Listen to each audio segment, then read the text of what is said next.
और अब कुछ भी हो जाए भाई और बहनों, समय बहुत थोड़ा बचा है। आपने देखा अभी 4-5 दिन पहले दुबई में कितनी भयंकर बारिश आई है। जिस दुबई में कभी बारिश आती नहीं, हल्की फुल्की छींटा छड़ी होती है, जहां के लोग बारिश को देखने के लिए तरसते हैं, उस दुबई में इतनी भयंकर बारिश आई कि वो दुबई का नक्शा ही बदल गया। गाड़ी घोड़े वहां पे पानी में बह गए, रोडें टूट गई, बिल्डिंगों में पानी घुस गया। दुबई दुबई पूरी दुनिया का दुबई, पूरी दुनिया के ऑफिस, बड़ी बड़ी बिल्डिंगें हैं, टेक्नोलॉजी टेक्नोलॉजी। अब बाढ़ में गई वो टेक्नोलॉजी। 2 घंटे में उस प्रकृति ने तुम्हारी टेक्नोलॉजी के पांव ऊपर कर दिए। 2 घंटे में वो 2 घंटे का पानी अगर 2 महीने में भी अगर दुबई से बाहर निकल जाए तो बहुत बड़ी बात है। परमात्मा से बढ़कर कुछ नहीं है। आने वाले समय में ये तो खाली ट्रेलर है छोटे छोटे कि अभी भी समझ जाओ, क्योंकि परमात्मा बहुत दयालु है। वो बहुत मौका देता है, बहुत चांस देता है।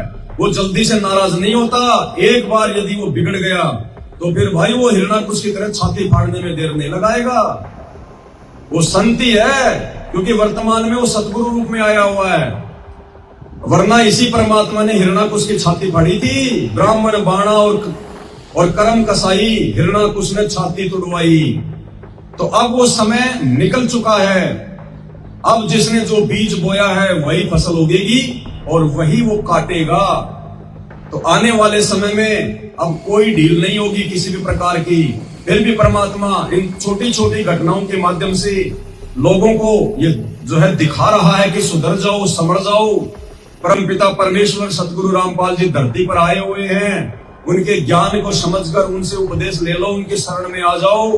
वरना आज तो दुबई के पैर ऊपर हुए हैं, कल को पूरी दुनिया के पैर ऊपर होंगे। पहले हम लोग छोटे छोटे थे हम पहले तो गांव में क्या ना, उस समय ये बड़े बूढ़ों को जो है पढ़ाया जाता था, साक्षरता अभियान चलता था।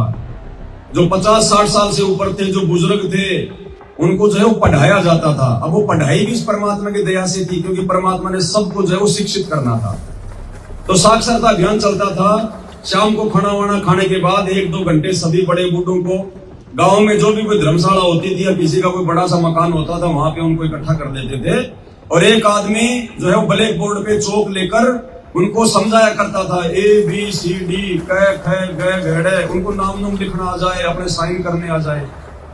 तो ऐसे ही उसने देखा कि ये तो समझ नहीं रहे। बार बार समझा रहा हूं, A for Apple, B for ball, लेकिन इनके समझ में नहीं आ रहा। तो किसी ने कहा कि ये गांव के आदमी हैं, वो गांव के हिसाब से समझाओ। तो उसने समझाना शुरू किया। A फॉर अमर सिंह की बहू, B फॉर बलबीर की बहू है। तो उनके झटाझट समझ में आने लगी गांव वालों के। अब उसको कहीं जाना था, पूरा नहीं समझा पाया, खाली वो M तक समझा पाया। M फॉर मुकेश की बहू, इसकी M फॉर मांगी लाल की बहू, मुकेश की नहीं, मांगी लाल की।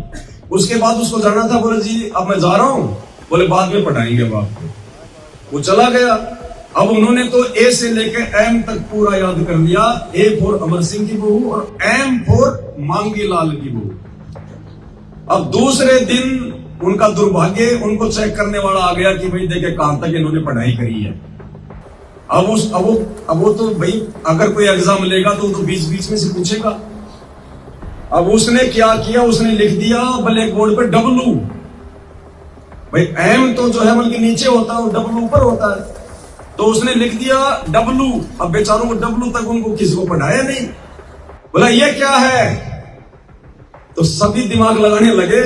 एक खड़ा हुआ बीच में से, बोला जी लग तो बोले मांगे लाल की बहू रही है, लेकिन आज इसके पैर ऊपर कैसे हो गए? क्योंकि M के पैर तो नीचे होते हैं और W के पैर ऊपर होते हैं। तो उसने कहा कि जी लग तो बोले मांगे राम की बहू रही है, लेकिन आज इसके पैर ऊपर कैसे हो गए? तो भाई और बहन, कहने का मतलब आज तो दुबई के पैर ऊपर हुए हैं, कल को पूरी दुनिया देखेगी जब दुनिया के पैर ऊपर को होंगे। तो अभी समय है, परमात्मा धरती पर है, आ जाओ उनकी शरण में। YouTube पर सर्च करो सृष्टि रचना संत रामपाल जी भगवान, सत्संग संत रामपाल जी भगवान। समझ जाओ, सुधर जाओ।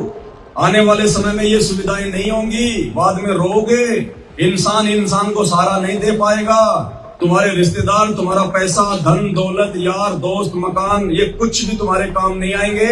जैसे आज दुबई में क्या हाल हो रहा है।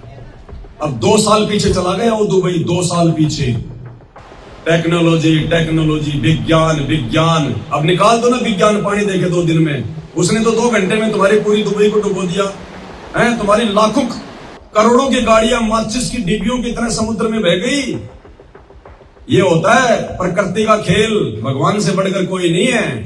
ये छोटी छोटी बिल्डिंगें बना ली, कोई 800 मीटर की, कोई 400 मीटर की, बुर्ज खलीफा, दुनिया की सबसे ऊंची बिल्डिंग। अभी तुम खाली नकली विज्ञान के पीछे घूम रहे हो। अरे रावण है, त्रेता युग में रावण है, उसकी बिल्डिंग, उसका महल 48 किलोमीटर ऊंचा था। 48 किलोमीटर ऊंचा। तुम्हें सौपन में भी विश्वास नहीं हो सकता। तुमने 800 मीटर की बिल्डिंग बना ली तो दुनिया की सबसे बड़ी बिल्डिंग। ऐसी बिल्डिंगें जा चुकी हैं बन बन के, टूट टूट के। संत रामपाल जी के शरण में आओ, तब समझ में आएंगी ये बातें। तो कहने का मतलब है, अब हमने परमात्मा को दुखी नहीं करना है, परमात्मा को नाराज नहीं करना है। दुनिया नासमझ है, बेखबर है, उनको बाखबर की समझ नहीं है। दुनिया तत्व ज्ञानहीन है, उनको तत्वदर्शी संत की समझ नहीं है। वो अपने कर्मों का फल भोगेगी। लेकिन हम भगत जानबूझकर अपने पैर पर ये कुल्हाड़ी क्यों मारे। हमें तो भगवान मिल गया, समझ आ गई, जानकारी मिल गई, पहचान हो गई, सही भक्ति मिल गई। इसलिए अब हमने बिल्कुल भी गफलत नहीं करनी है।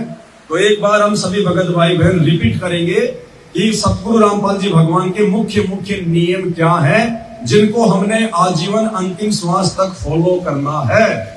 और इनको फॉलो किए बिना यदि हम अपने घर परिवार, रिश्तेदार, समाज को ही प्रसन्न करने में लगे रहे और यदि ये परमात्मा रूठ गया, तो भाई इस काल नगर में, इस काल लोक में समय आने पर, मुसीबतें आने पर हमारा कोई भी सहायक नहीं होगा। अरे वर्तमान में सहायक नहीं है कोई, आने वाले समय में तो सहायता कौन करेगा भगवान के अलावा। और भगवान कोई बेटा बेटी देख के, रिश्तेदार देख के सहायता नहीं करता। भगवान तो भक्ति देखेगा, मर्यादा देखेगा।